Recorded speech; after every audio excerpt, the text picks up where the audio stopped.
Do you know that you can buy Bitcoin at every teller machine of the Swiss National Railway? At every train station, you can buy Bitcoin. Switzerland, the land of milk chocolate, cuckoo clocks, pocket knives, exquisite handmade watches, mountains, bankers, and this. But now, Switzerland may be on the verge of becoming something more, a crypto paradise.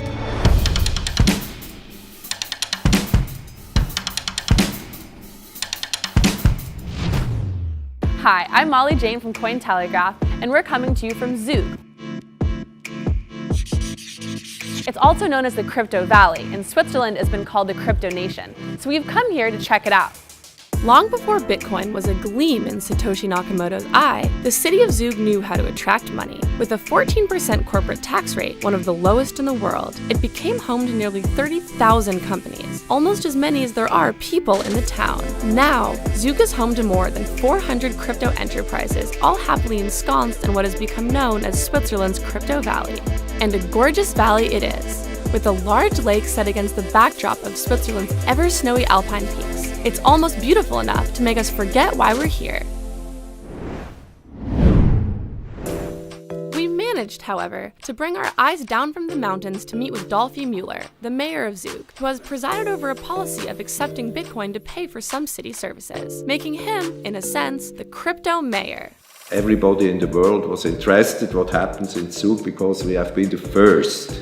We didn't know anything about Bitcoin, we didn't know anything about blockchain. And so we invited a student which explained us the difference between these things.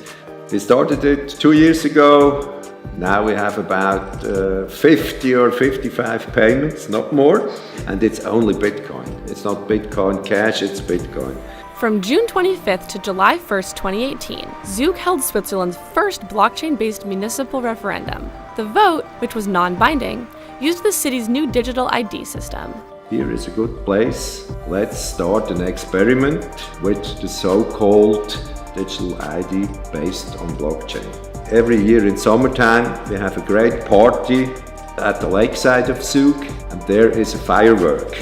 And we ask them people, do you want to have a firework again?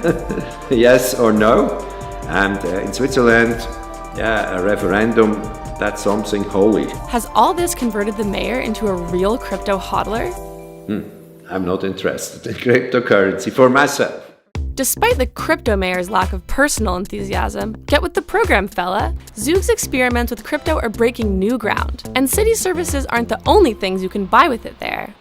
We were told that here in Zug, you can use Bitcoin to buy a Ferrari or a Maserati. But we don't really have the budget for that, so let's go try to buy some wine instead.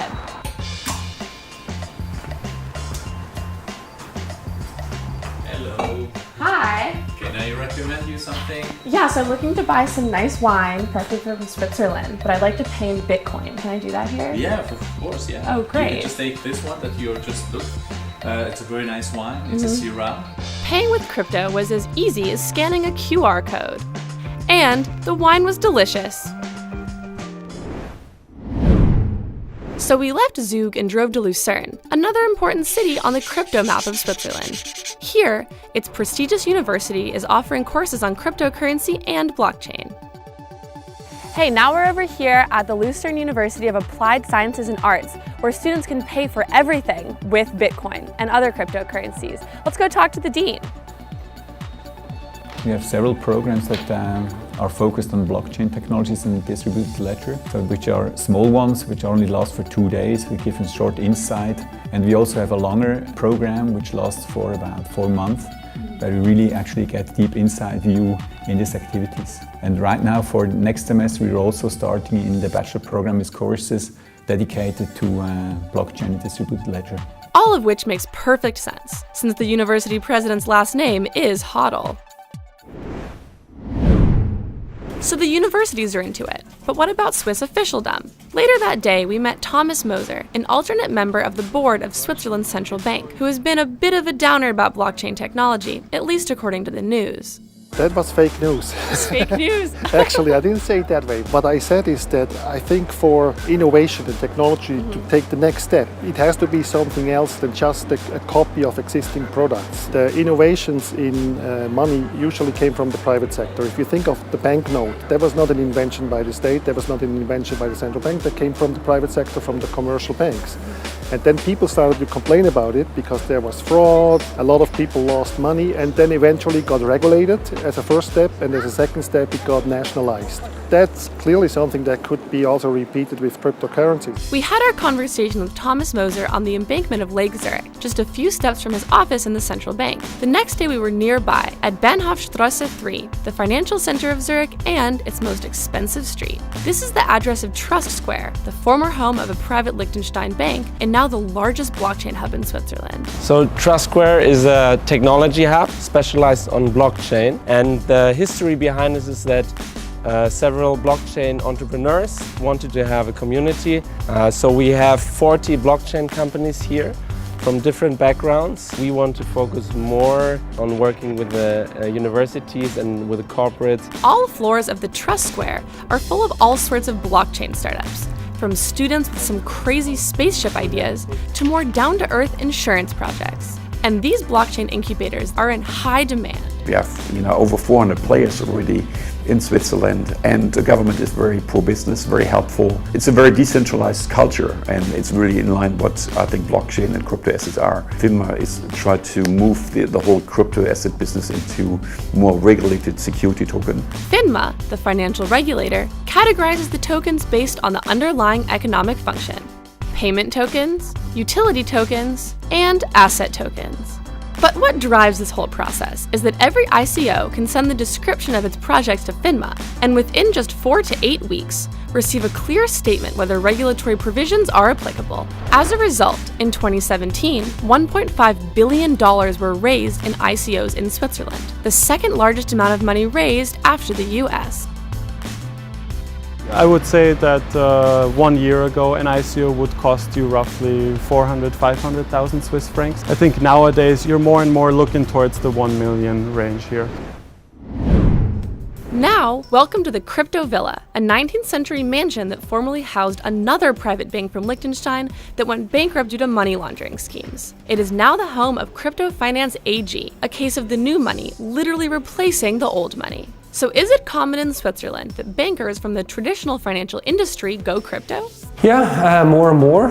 In our company we have, I would say, 80% ex-bankers from UBS, Credit Suisse and some other large banks. We have the whole financial market infrastructure in Switzerland. We have the financial system in Switzerland, which is very strong. We have a very strong background, and so we have the theoretical know-how. And then from a society perspective, we have a very decentralized government. We have democracy. This is matched very well with the whole crypto space.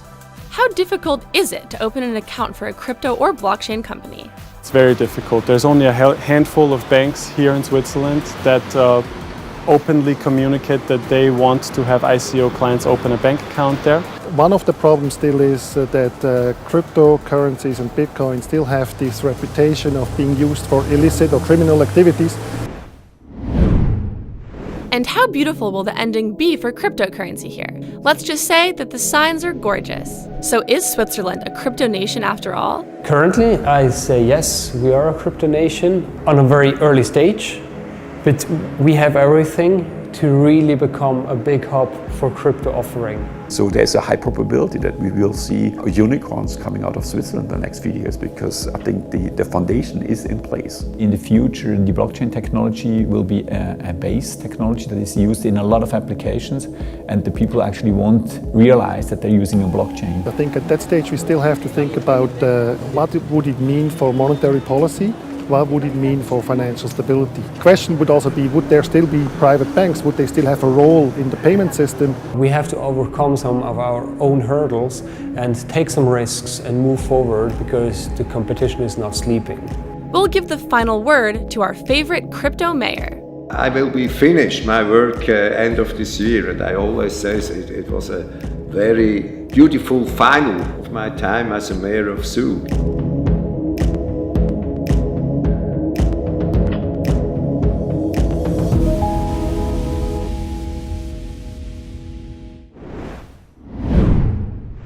Although Switzerland has long been considered the banking capital of the world, it soon could become the global crypto capital.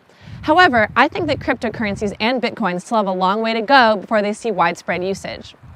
As the sun sets tonight over Zug, the crypto valley, Bitcoin may be rising over Switzerland. Cointelegraph. Like, subscribe, and hodl.